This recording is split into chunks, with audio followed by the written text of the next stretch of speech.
അമേരിക്കയും ഇറാനും തമ്മിൽ നിലനിന്നിരുന്ന അതിസങ്കീർണമായ സമാധാന കരാറുകൾ പൂർണ്ണമായും തകരുന്ന തരത്തിലുള്ള സൈനിക നീക്കങ്ങളാണ് മിഡിൽ ഈസ്റ്റിൽ നിന്ന് ഇപ്പോൾ പുറത്തുവരുന്നത്. സ്ട്രെയിറ്റ് ഓഫ് ഹോർമുസ് മേഖലയിലും പരിസര പ്രദേശങ്ങളിലും ഇരു രാജ്യങ്ങളുടെയും സൈന്യങ്ങൾ തമ്മിൽ നേരിട്ടുള്ള ഏറ്റുമുട്ടലുകൾ ഉണ്ടായതോടെ ഈ മേഖല വീണ്ടും ഒരു വലിയ യുദ്ധത്തിന്റെ നിഴലിലായിരിക്കുകയാണ്. തന്ത്രപരമായ ഈ കടലിടുക്കിലുണ്ടായ പുതിയ സംഘർഷങ്ങൾ ആഗോളതലത്തിൽ തന്നെ വലിയ ആശങ്കകൾക്ക് കാരണമായിട്ടുണ്ട്. ഇറാന്റെ Islamic Revolutionary Guard Corps middle ഈസ്റ്റിലെ അമേരിക്കൻ സൈനിക താവളങ്ങൾക്ക് നേരെ നടത്തിയ കടുത്ത ആക്രമണങ്ങളാണ് ഇപ്പോഴത്തെ പ്രതിസന്ധിക്ക് ആക്കം കൂട്ടിയത്. തങ്ങളുടെ താവളങ്ങൾക്ക് നേരെ ഇറാൻ നടത്തിയ വ്യോമാക്രമണങ്ങളെയും മിസൈൽ വർഷങ്ങളെയും കുറിച്ചുള്ള വിവരങ്ങൾ വാഷിംഗ്ടൺ ഗൗരവത്തോടെയാണ് വീക്ഷിക്കുന്നത്. തങ്ങളുടെ സൈനികരുടെ ജീവന് ഭീഷണിയാകുന്ന ഒരു നീക്കവും വെറുതെ വിടില്ലെന്ന നിലപാടിലാണ് US ഭരണകൂടം. ഇറാൻ നടത്തിയ ഈ പ്രകോപനത്തിന് തൊട്ടു പിന്നാലെ American vice president JD Vance അതീവ കർശനമായ ഭാഷയിലാണ് പ്രതികരിച്ചത്. അമേരിക്കയ്ക്ക് നേരെയുണ്ടാകുന്ന ഏതൊരു അക്രമത്തിനും അതേ നാണയത്തിൽ തന്നെ ശക്തമായി തിരിച്ചടി നൽകുമെന്ന മുന്നറിയിപ്പ് അദ്ദേഹം നൽകി. അക്രമത്തെ അക്രമം കൊണ്ട് തന്നെ നേരിടും എന്ന വാൻസിന്റെ പ്രസ്താവന വൈറ്റ് ഹൌസ് ഇറാന് നൽകുന്ന അവസാനത്തെ താക്കീതായാണ് അന്താരാഷ്ട്ര നിരീക്ഷകർ വിലയിരുത്തുന്നത്. അമേരിക്കൻ സൈന്യത്തിന്റെ ഭാഗത്തു നിന്നുണ്ടാകാൻ പോകുന്ന പ്രതികരണത്തെക്കുറിച്ച് പ്രസിഡന്റ് ഡൊണാൾഡ് ട്രംപും തന്റെ നിലപാട് വ്യക്തമാക്കിയിട്ടുണ്ട്. അമേരിക്ക തങ്ങൾക്ക് അനുയോജ്യമായ സമയത്തും സ്ഥലത്തും വെച്ച് ഈ ആക്രമണങ്ങൾക്ക് കൃത്യമായ മറുപടി നൽകുമെന്നാണ് ട്രംപ് പ്രഖ്യാപിച്ചിരിക്കുന്നത്. വരാനിരിക്കുന്ന സൈനിക നീക്കങ്ങളെ കുറിച്ച് കൂടുതൽ വെളിപ്പെടുത്താൻ തയ്യാറാകാതിരുന്ന അദ്ദേഹം നിങ്ങൾ അത് ഉടനെ തന്നെ അറിയും എന്ന ഭീഷണിപ്പെടുത്തുന്ന ശൈലിയിലാണ് സംസാരിച്ചത്. ഇരു രാജ്യങ്ങളും പരസ്പരം കുറ്റപ്പെടുത്തലുകളുമായി രംഗത്തെത്തിയതോടെ നയതന്ത്ര ചർച്ചകൾക്കുള്ള എല്ലാ വാതിലുകളും താൽക്കാലികമായി അടഞ്ഞ മട്ടാണ്. അന്താരാഷ്ട്ര നിയമങ്ങൾ കാറ്റിൽ പറത്തിക്കൊണ്ട് ഇറാനാണ് ആദ്യം പ്രകോപനം സൃഷ്ടിച്ചതെന്ന് അമേരിക്ക വാദിക്കുമ്പോൾ തങ്ങളുടെ പരമാധികാരത്തിന്മേൽ അമേരിക്ക നടത്തുന്ന കടന്നുകയറ്റങ്ങൾക്കുള്ള സ്വാഭാവിക പ്രതികരണമാണ് ഇതെന്നാണ് ടെഹ്റാന്റെ നിലപാട്. ഈ വാദപ്രതിവാദങ്ങൾ മേഖലയിലെ അസ്ഥിരത വർദ്ധിപ്പിക്കുന്നു. സ്ട്രെയിറ്റ് ഓഫ് ഹോർമുസ് പോലുള്ള തന്ത്രപ്രധാനമായ ഒരു കപ്പൽ പാതയ്ക്ക് സമീപം യുദ്ധസമാനമായ അന്തരീക്ഷം ഉണ്ടാകുന്നത് ആഗോള എണ്ണ വിപണിയെ വരും ദിവസങ്ങളിൽ സാരമായി ബാധിച്ചേക്കാം. ലോകത്തിലെ എണ്ണക്കടത്തിന്റെ വലിയൊരു പങ്ക് നിർവഹിക്കുന്ന ഈ പാതയിൽ തടസ്സങ്ങൾ ഉണ്ടായാൽ അത് ലോകമെമ്പാടുമുള്ള ഇന്ധനവില കുതിച്ചുയരാൻ കാരണമാകും. ഇതാണ് ഈ പ്രാദേശിക തർക്കത്തെ ആഗോള സാമ്പത്തിക പ്രതിസന്ധിയായി മാറ്റുന്നത്.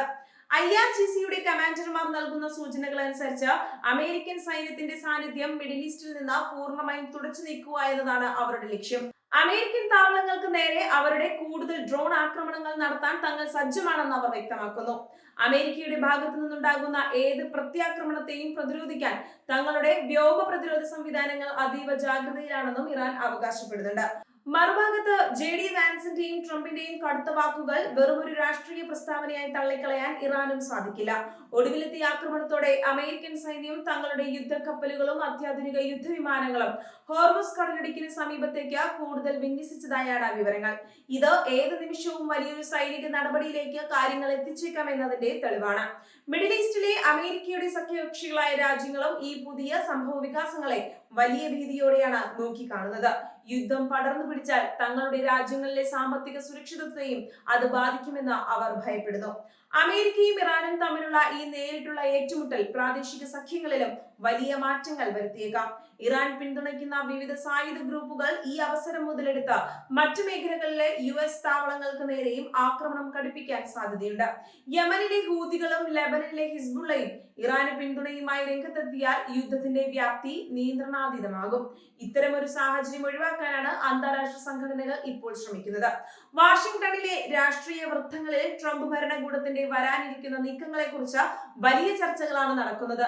ഇറാന്റെ ആണവ നിലയങ്ങളെയും പ്രധാന സൈനിക താവളങ്ങളെയും ലക്ഷ്യം വെച്ചുകൊണ്ടുള്ള ശക്തമായ പ്രഹരത്തിനാണോ അമേരിക്ക തയ്യാറെടുക്കുന്നത് എന്ന ചോദ്യം ശക്തമാണ്. അന്താരാഷ്ട്ര സമൂഹവും ഐക്യരാഷ്ട്രസഭയും ഇരുപക്ഷത്തോടും കടുത്ത ആത്മസംയമനം പാലിക്കാൻ ആവശ്യപ്പെടുന്നുണ്ടെങ്കിലും അതിനുള്ള സാധ്യതകൾ വളരെ കുറവാണ്. സമാധാന കരാറുകൾ ലംഘിക്കപ്പെട്ട സാഹചര്യത്തിൽ ഇനിയൊരു വെടിനിർത്തൽ സാധ്യമാകണമെങ്കിൽ ഇരുഭാഗത്തു നിന്നും വലിയ വിട്ടുവീഴ്ചകൾ ഉണ്ടാകേണ്ടി വരും. എന്നാൽ വാൻസിന്റെയും ട്രംപിന്റെയും നിലപാടുകൾ വിട്ടുവീഴ്ചയ്ക്ക് അമേരിക്ക തയ്യാറല്ല എന്ന സന്ദേശമാണ് നൽകുന്നത്. റഷ്യയും ചൈനയും ഉൾപ്പെടെയുള്ള ആഗോള ശക്തികൾ ഈ വിഷയത്തിൽ സ്വീകരിക്കുന്ന നിലപാടുകളും നിർണായകമാണ്. ഇറാന് തന്ത്രപരമായ പിന്തുണ നൽകുന്ന ഈ രാജ്യങ്ങൾ അമേരിക്കയുടെ സൈനിക നടപടികളെ അന്താരാഷ്ട്ര വേദികളിൽ എതിർത്തേക്കാം. ഇത് മിഡിൽ ഈസ്റ്റിലെ തർക്കത്തെ വലിയൊരു ആഗോള രാഷ്ട്രീയ മത്സരവേദിയാക്കി മാറ്റാൻ ഇടയാക്കും. നിലവിലെ ഈ സൈനിക അനിശ്ചിതാവസ്ഥ മിഡിൽ ഈസ്റ്റിലെ സാധാരണ ജനങ്ങളുടെ ജീവിതത്തെയും വലിയ രീതിയിൽ ബാധിച്ചു തുടങ്ങിയിട്ടുണ്ട്.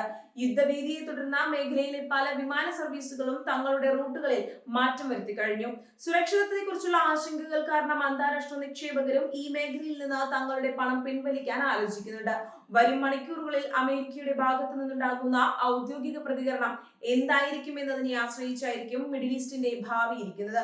ട്രംപും വാൻസും പ്രഖ്യാപിച്ചതുപോലെയുള്ള ഈ കടുത്ത തിരിച്ചടി ഉണ്ടായാൽ അത് വർഷങ്ങളോളം നീണ്ടു നിൽക്കാവുന്ന വലിയൊരു പ്രാദേശിക യുദ്ധത്തിന്റെ തുടക്കമായി മാറുമെന്നതിൽ സംശയമില്ല.